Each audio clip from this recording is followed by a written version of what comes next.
Hey friends, welcome to Faithful Life Podcast.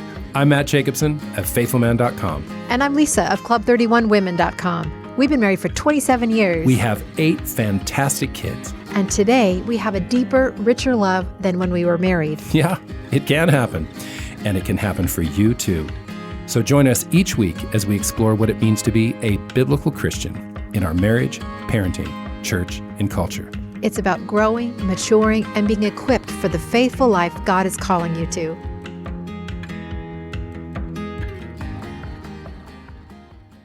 Love. It's a one-size-fits-all word, isn't it? Do you love your wife? Of course I love my wife. Do you love your dog? Of course I love my dog. I don't think that's...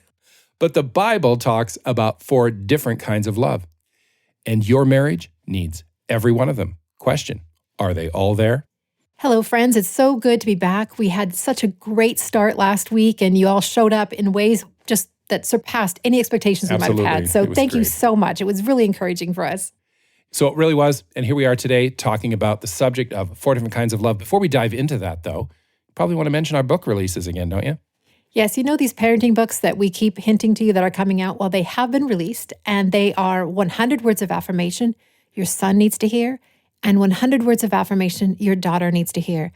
And Matt and I wrote these books together. We wrote them out of our own experiences, both our successes and frankly, some of our failures and things we wish we would have done better. Mm-hmm.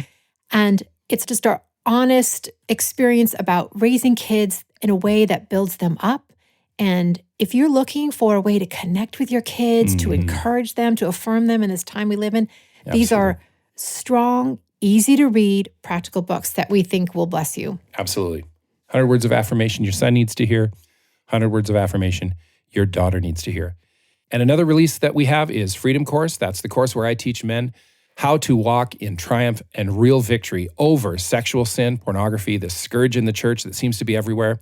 So many people struggling with. Maybe that's you. Maybe you know somebody. Maybe you're married to somebody. Doesn't matter whether you're single, whether you're married. This is a course that will teach you how to say no, how to walk in real victory, how to find that place of triumph and saying no to temptation that God has for every believer. So if that's you, here's the address, freedom-course.com. That's freedom-course.com. Go there, sign up, and share that address with anybody you know who could benefit from learning God's path for victory for the Christian man in this area of sexual sin. I'm also a marriage coach, and I work directly with a few couples each month who are seeking renewal for their marriage journey and or biblical guidance for repair of damaged relationships. If you are interested in connecting with me and having that discussion, go to contact@faithfulman.com, and I'll respond to you and we can have that discussion there. Okay, we have a fantastic topic today. We're going to be talking about the 4 different kinds of love your marriage needs. And did you know that there were 4? Because frankly, I didn't know until recently that there were 4 different kinds of love. You know, that's, I think, probably most of us, right? Most people think of love as that big catch-all category, but the Bible actually breaks down the different kinds of love into 4 different categories. It's important for us to understand these because each one of these is to be cultivated in our lives and in our marriages. And so that's what we're talking about today, and what they are, and then how to cultivate them, how to think about them, and how to incorporate them into our married life together. So we're going to start off with perhaps the most obscure one that most people probably haven't heard of. And they've encountered it. It's just not in this actual word, this Greek word. And that is storge. I bet you didn't know that your marriage needed storge love. I didn't until recently. Well, this isn't the romantic or erotic kind of love, but this is that familiar kind of love that forms lifetime bonds between husband, wife, father, mother, son, daughter, children. It's that family bond. And the Bible speaks about that love, that reciprocal tenderness toward each other. Yes, in Romans 12:10, it says, "Be kindly affectioned one to another with brotherly love, in honor preferring one another." Although most of us don't think of this as a marriage verse. No. But we're instructed to be kindly affectioned. And this doesn't just go to those people out there, but it starts right here with your spouse. Absolutely. And it's ironic that there are very many Bible verses that are kind of like that. We don't really apply them to marriage because they're not quote unquote marriage verses. So we have to ask ourselves, am I kindly affectioned toward my wife, toward my husband? This is something that needs to be cultivated. This is something that we're called to walk in. And you know, Lisa and I have been married going on 30 years, And we have a great marriage, don't we? Yes. You have to say that right now because everybody's listening. Okay? I do. So, no, but we really do have a good marriage. And doesn't mean we walk on water, but we do have a very fulfilling and loving and wonderful marriage. But this business of being kindly affectionate, walking in that affectionate familial love with Lisa, I have to remind myself, I have to walk this way. I have to think this way. It's amazing how life can just push that subject completely right out of the door. And here you are carrying this baggage of whatever it is, pressures, burdens, obligations, things that need to be done, and forget, wait, in the midst of all of this that's pressing my attention in another direction, I'm supposed to be kindly affectioned toward my wife. It's something that I have to cultivate. My flesh isn't going to give me any help. Can you identify with that? God's calling us to cultivate this in our marriage. And is that something? So we want to ask you today, we want to challenge you today. Is that something that is at the core of your love and relationship? Are you cultivating that kind affection toward each other? Yeah, I like what you said about emphasizing that cultivate, because it's not necessarily going to become natural. It's not maybe your first instinct when it's the person right next to you they're constantly bumping into. I think we can be better about being kindly affectionate toward that sweet little neighbor down the road, or maybe that little girl in your child's class. But when we think about our spouse, we're more like, okay, business item next. You take the kids there. Keep the wheels in the wagon. wagon. And we can get kind of clipped and short with each other rather than that kindness, that affectionate communication that is so foundational to a really solid, lasting love. Absolutely. And it's amazing how it builds, right? You purpose to cultivate that, it builds, and it makes marriage better. And of course, this is a gift that God has for us, and that's why we're instructed to walk in it, be kindly affectioned one to another. Now, a minute ago, you mentioned bumping into each other, and that's probably a good way to transition into the next kind of love we're going to talk about, which is eros, romantic love. Wow, honey. Wow. Okay. I think that's okay. But so, all right, but the Bible speaks or references eros, love, romantic love. The Song of Solomon vividly displays erotic love. And I actually remember the first time I came across the Song of Solomon, at least that I remember, I was a teenager, because I remember reading it and my mind Should I be reading this right now? No, I really did. I thought, does anybody know that this got into the Bible? Because I recognized that it was poetry. I knew that much, but I mean, it's barely disguised poetry. Right. Even I got the idea as a young teen that this was pretty frisky business. That's right. I like to say, remove the euphemistic references to fruit, and you've got a solid R rating in the Song of Songs. But what I love about this, and I just love it as sort of a counterbalance to the way the world kind of thinks about the church and thinks about Christianity, thinks about the Bible, is the world tends to think that Christians and the Bible is kind of prudish and the subject of sex is kind of taboo. And God comes along and goes, well, actually, no, right around the middle of the Bible, I'm going to put this book that's devoted to this topic. And obviously, there are several other layers and levels to the Song of Songs, or the Song of Solomon, as it's known in both titles. But the thing is, erotic love is God's idea. And the really interesting thing to consider is that procreation does not require pleasure. No, I mean, you could just get the job done. Okay. But the Lord goes, no, actually, there's a gift here that I'm giving as well. And so this is all God's idea. The world has nothing to teach Christians about erotic love, and it's God's gift. It's part of God's plan. It's part of God's love toward his people to give them this pleasure. And it's part of a healthy marriage relationship. And we need to cultivate that in our marriages. And how do you cultivate erotic, romantic love?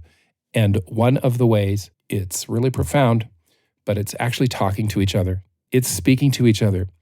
What gives you pleasure?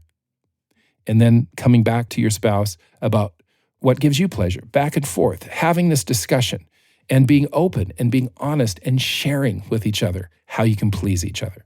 It's also really important to pursue one another, because how many times we've heard couples who were waiting for the other person to initiate or to desire it. Mm-hmm.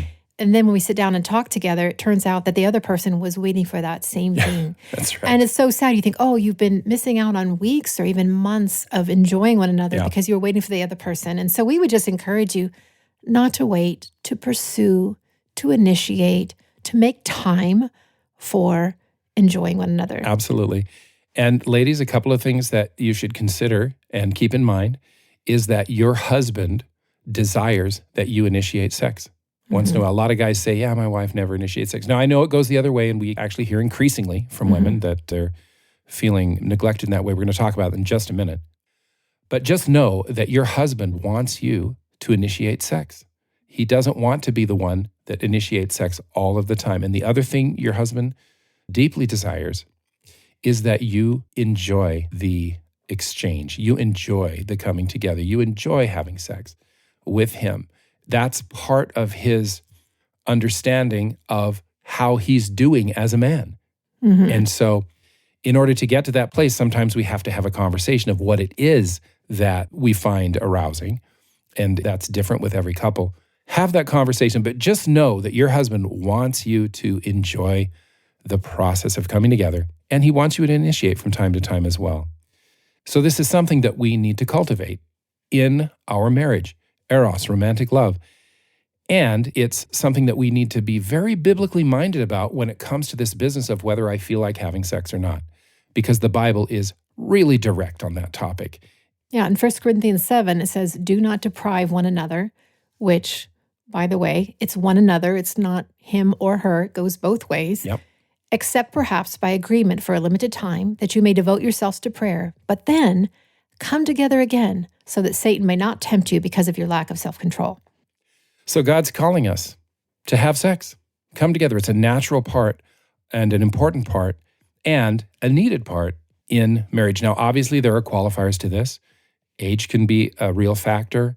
Physical disabilities can be a real factor. Actually, emotional distress can be a real factor. Just life bearing down on us. So all of those things can go into affecting this basic instruction of Scripture. But the basic instruction of Scripture for the typical married couple is come together, have sex, enjoy each other. This is God's gift. Yeah, and even in those seasons, it's so important that you talk about this, that you talk about where you're at, that you still enjoy each other physically. So even if you're in a season where your health or your situation doesn't allow for you to actually come together and have sex, it's important to be together, to enjoy the kind of intimacy you still can appreciate even in that situation.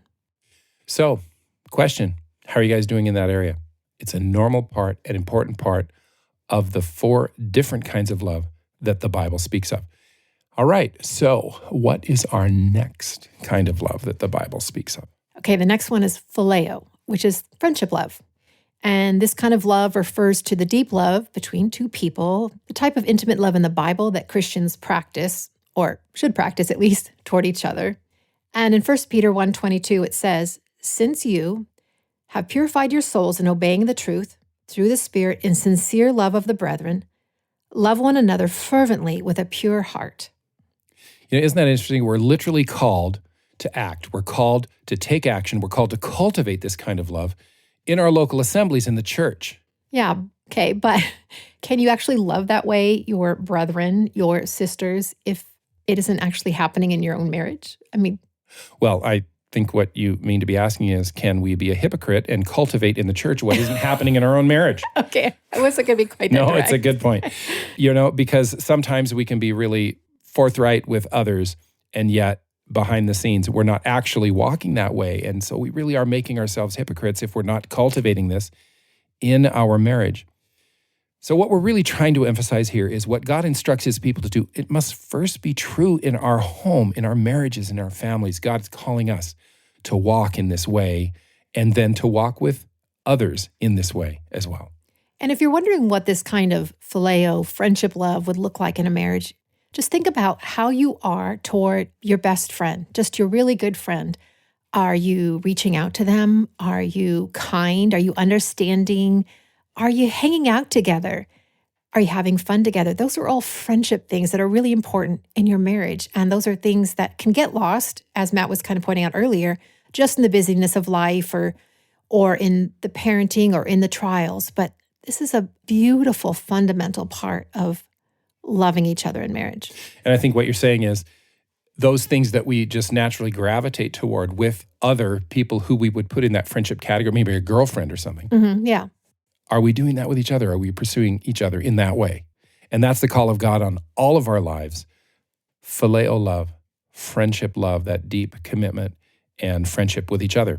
Is that happening in your marriage? The next and fourth love is agape love. And this is the type of love the Bible speaks about the most. You'll find it in the New Testament over 200 times, agape. And this word it's not about yourself. It's not about how you're feeling or what you're attracted to. This is the kind of love that is solely focused on the greatest good of the other person. It doesn't involve my emotions or my attraction or what I'm comfortable with or what I'm familiar with. It's a choice of the will. It's focused on the other person. It's about commitment and faithfulness and sacrifice without expecting anything in return. And that's exactly the kind of love that God has for us, that self-sacrificial love that is for our own good, for our very best. And we see this, of course, in that classic verse, John 3:16, "For God so loved the world that he gave his only begotten Son, that whosoever believes on him should not perish, but have everlasting life. For God sent not his Son into the world to condemn the world, but that the world through him might be saved." That's God's plan. He is love. God is love. He is agape love. And that's the love that he has for us. But it's not only the love that he has for us. It's the love that we are commanded to have for each other. In John 13:34 and 35, it says, "A new commandment I give unto you, that you love one another," agape one another, "just as I have loved you. You also are to love one another. By this, all people will know that you are my disciples, if you have love one for another." So the very love that God extended toward us, that self-sacrificial love for our greatest good, is the love that God calls us to have for each other. And again, we can take these verses and we can kind of make ministry verses out of them. They apply to the assembly of the believers in the church. But they really first apply in marriage. Is this a love that is in your marriage? Do you have a self-sacrificial love toward your wife, toward your husband, a love where you're not expecting something in return? And this kind of agape love is also the first fruit listed in the fruit of the Spirit. Galatians 5:22-23, it talks about the fruit of the Spirit is love, that selfless, unconditional, loving without requirement or expectation of anything in return. And when we're walking in the Spirit, this is the kind of love we have for each other, starting with our spouse. And when I think about fruit, because this is gardening season over here in the Jacobson home, and Matt is a fantastic gardener. He's going to deny it, but it's true. And I am a great cheerleader. So I cheer him on, and he takes care of the garden. But right now, in the middle of the garden, this sounds like the middle sounds very biblical. There is an apple tree, actually. Okay, I named it the tree of the knowledge of good and evil. Okay. And we can see the apples coming onto the tree. And so Matt's been looking after this tree and trying to keep the rats from it, the birds, all the different I lose pretty much every year, but I try. Okay, but working on it. But it's such a great picture for me to look out and see that tree and see that fruit coming on and thinking about, okay, what kind of fruit is growing out there? And when I think about my own marriage, when I think about my own relationships and what the fruit of the Spirit is, I want to be mindful of what kind of fruit am I growing. Absolutely. And so, hey, you've all got a marriage tree, don't you? So what's growing on that tree? What fruit is on that tree? Because as Lisa just read from Galatians 5:22 and 23, the Bible says the fruit of the Spirit is love. This is the evidence of the Spirit's work in our lives, the evidence of how we're yielded to the Spirit and where he's calling us to walk and how he's calling us to interact with each other. Do I have that love toward my wife, that agape love? So there they are, the four kinds of love: storge, eros, phileo, and agape. These four different kinds of love that we have to cultivate in order for them to grow to that ripe fruit in our lives. It's God's call on our life. Ask yourself, are all of these evident and growing? Am I cultivating these in my marriage? Because that's what God has for you. And the blessings of walking that way are so awesome. That's the beautiful thing about belonging to the Lord and doing things his way. He's got a blessing for every couple in these four different loves that he calls you to walk in. Listen, what a great topic. And it's really been great to be with you today. Yes, it really has. As we leave you, we just want to remind you, Our God is our rock and our redeemer. He is present with you right now. He knows exactly what your week holds, and He knows exactly what you're facing. He loves you and He is for you. So this week, draw near to God, and He will draw near to you.